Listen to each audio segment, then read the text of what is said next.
नमस्कार मित्रांनो, नवीन एका लाईव्ह लर्निंग व्हिडिओमध्ये आपलं सर्वांचं स्वागत आहे. तर या व्हिडिओमध्ये आपण पाहणार आहोत, की आज मार्केटमध्ये मी कशा पद्धतीने ट्रेड केला, मार्केट कसं होतं आज. तुम्ही पाहिलं असेल, की मार्केट आज पूर्णपणे साइडवेज थोड्या वेळपर्यंत 2 वाजेपर्यंत साइडवेज गेलं. त्याच्यानंतर एक ट्रेंड दाखवला, ट्रेंड पुन्हा डाऊन ट्रेंड आला.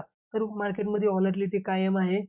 तर या केसमध्ये आपण कसं ट्रेड केलेला आहे, तर आणि 10,000 पर्यंतचा प्रॉफिट, 10-12,000 रुपयाचा प्रॉफिट पुन्हा एकदा लॉसमध्ये कसा कन्व्हर्ट झालेला आहे, हे तुम्ही पाहू शकता. तुम्हाला जर लर्निंग करायची असेल तर तुम्हाला माझ्या लॉसेसमधून शिकावं लागेल.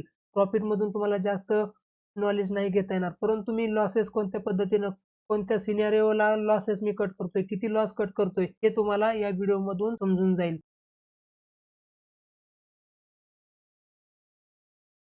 टाईम झालेला आहे 10 वाजून 50 मिनिट झालेले आहेत आणि मी माझी पोझिशन बनवायला या कॅन्डलपासून सुरुवात केलेली आहे समवेअर 10 वाजून 40 मिनिटापासून. ओके.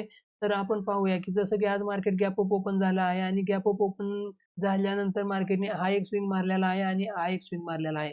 तर सध्या तरी माझी रेंज ह्या 2 रेंजमध्ये मार्केट आहे. जर या रेंजच्या बाहेर गेलं तर मार्केटमध्ये आपण आपली ॲडजस्टमेंट करणार आहे. तर आणि वरून एक माझी एक ट्रेंड लाईन जात आहे. ट्रेंड लाईन आलेली आहे. त्या ट्रेंड लाईनलाही मार्केट रेझिस्ट करत आहे.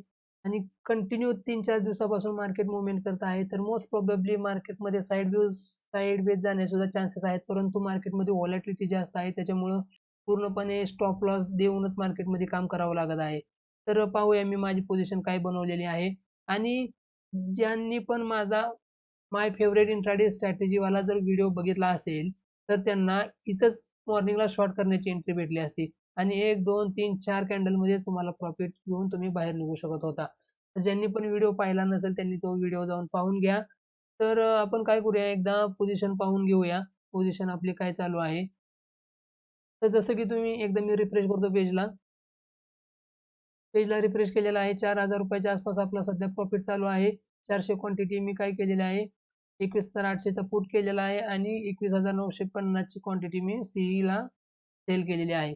तर ही क्वांटिटी सेल करण्यामागचं रिझन एवढंच आहे, की आपण काय केलेलं आहे, तर एक रेंज बनवलेली आहे मार्केटमध्ये आणि या रेंजसाठी आपण प्ले केलेला आहे आणि मी एक नॉन डायरेक्शनल ट्रेडर आहे. मी सॅडल किंवा स्ट्रँगलवर जास्त बिलीव्ह करतो as a option seller. So मला थिटा टिकेची व्हॅल्यू पाहिजे. जर मार्केट याच रेंजमध्ये समवेअर कुठेतरी राहिलं किंवा टाईमपास करत राहिलं तरी काही प्रॉब्लेम नाही माझ्यासाठी. ओके.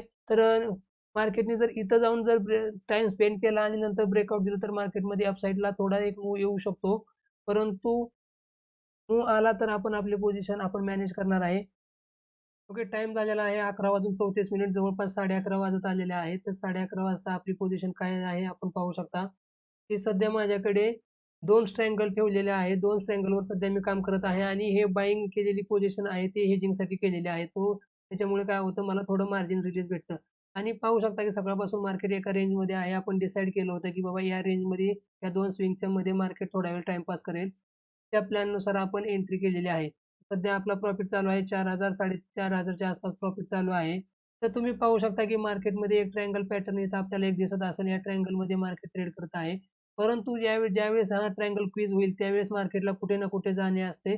त्यावेळेस मार्केट कशा प्रकारे रिॲक्ट करते ते पाहून आपण आपली पोझिशन मॅनेज करूया. त्यासाठी थोडा वेट करूया आणि काय होतंय ते मी तुम्हाला अपडेट करतो.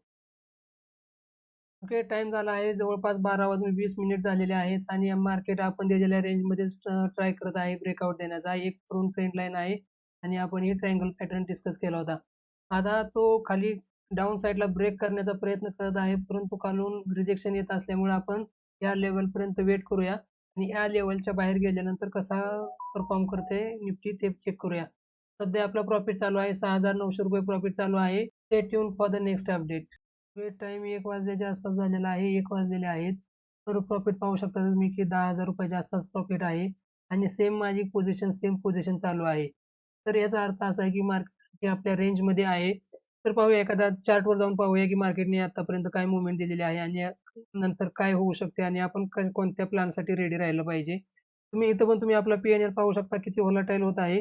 तर मोठ्या क्वांटिटीमध्ये ट्रेड करायचा असेल तर आपल्याला एवढं सहन करायची कॅपॅसिटी आली पाहिजे. एक मी 5 मिनिटचा चार्ट लावतो. 5 मिनिटवर चार्टवर जाऊन आपण काय करूया, थोडं एनालिसिस करूया. जसं की आपण एनालिसिस केलं होतं, की मार्केट पूर्णपणे एकाच रेंजमध्ये आणखी ट्रेड करत आहे. आणि जर मार्केट आपण काय तिथं दिसत आहे, हा ₹12 चा आहे. तो कोणता आहे? 21,800. तर मार्केट या पॉईंटच्या वरती 21,800च्या वरती राहिलं तर हा पूर्ण 12 रुपये मिळतील आपल्याला. आणि जर मार्केट 19,950च्या खाली 19,950 ची लेवल आपली समवेअर इथं आहे. तर या पॉईंटच्या खाली मार्केट राहिले किंवा इथं कुठेतरी राहिलं तर हे 2 पूर्ण पैसे देऊन जातील. परंतु हे थोडे मी सपोर्टिव्ह पोझिशन घेतलेले आहेत. जरी मार्केट जसं मार्केटमध्ये तुम्ही पाहताय की व्हॉलॅटिलिटी जास्त आहे. तर मार्केट एका साईडला कुठेतरी मूव्हमेंट दिली तर याच्यातील एखादा प्रीमियम आपला एखादा स्टॉप लॉस होईल आणि दुसरा प्रीमियम आपल्याला प्रॉफिट देईल. या उद्देशानं मी हे 2 पोझिशन घेतलेले आहेत. तर पाहूया नंतर कसं आपलं मार्केट बिहेव करते आणि एंड ऑफ द डे आपली पोझिशन काय होते मी तुम्हाला अपडेट करतो. हे मार्केट क्लोज झालेलं आहे. तर आपण पाहू शकता की मार्केटमध्ये पुन्हा एकदा व्हॉलॅटिलिटी तयार झालेली आहे. परंतु मार्केट आपण ज्या रेंजमध्ये आपण सांगितलं होतं त्या रेंजमध्ये मार्केट क्लोज झालेलं आहे. परंतु मार्केटमध्ये या मूव्हमेंटमध्ये आपला अपसाईडचा एक एस एल हिट झाला. परत मार्केट खाली आलं. याच्यामध्ये आपल्याला पुन्हा पीई साईडचा एस एल हिट झाला. सो सीई साईडचा आणि पीई साईडचा दोन्ही एस एल हिट झाल्यामुळे आपल्याला आज पुन्हा एकदा लॉस बुक करावा लागलेला आहे. तर असा लॉस मार्केटमध्ये या फेज येत राहतात मार्केटनी, कारण की मार्केटमध्ये ट्रेड करण्यासाठी कोणतीही कंडिशन राहिलेली नव्हती. कारण की इथून ब्रेकआउट दिलं होतं. ब्रेकआउट दिल्यानंतर नंतर हा ब्रेकआउट फेल्युअर सिनारिओ एक्सपेक्ट केला नव्हता. त्याच्यामुळे आपला पीई साईडचाही लॉस झालेला आहे. तर पाहूया आपण किती लॉस झालेला आहे. ओके, एकदा पेजला रिफ्रेश करतो मी. तर जसं की तुम्ही पाहू शकता की आपल्याला 5,000 ₹5,500 रुपयाचा आज लॉस झालेला आहे. आणि एक महत्त्वाची गोष्ट म्हणजे आपले पूर्ण प्रीमियम सगळे झिरो झालेला तुम्हाला दिसत असतील. म्हणजे आपला व्ह्यू आज बरोबर होता, परंतु मार्केटने व्हॉलॅटिलिटी केल्यामुळे आज त्याचा एस-एल हिट झालेला आहे. तर मार्केटमध्ये असे दिवस येत असतात. तुम्हाला जसं की पहिल्या बॅचच्या स्टुडंटला मी सांगितलं आहे की मार्केट इज इन नेचर सारखं आहे. उन्हाळा झाला की पावसाळा, पावसाळा, हिवाळा हे चालू असते सायकल मार्केटमध्ये. अप ट्रेंड झालं की मार्केट साइडवेज जाते, साइडवेज झालं की डाऊन ट्रेंड, डाऊन ट्रेंड नंतर अप ट्रेंड ही मार्केटमध्ये सायकल चालू राहते. तर अशा गोष्टींना आपल्याला न घाबरता ट्रेड करायचं आहे आणि हीच मार्केटची रिॲलिटी आहे.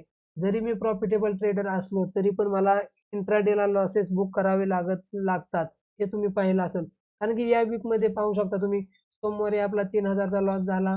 काल ब्रेक इव्हन, काल काहीच नव्हतं. ₹66 काहीतरी प्रॉफिट झाला होता आपला काल.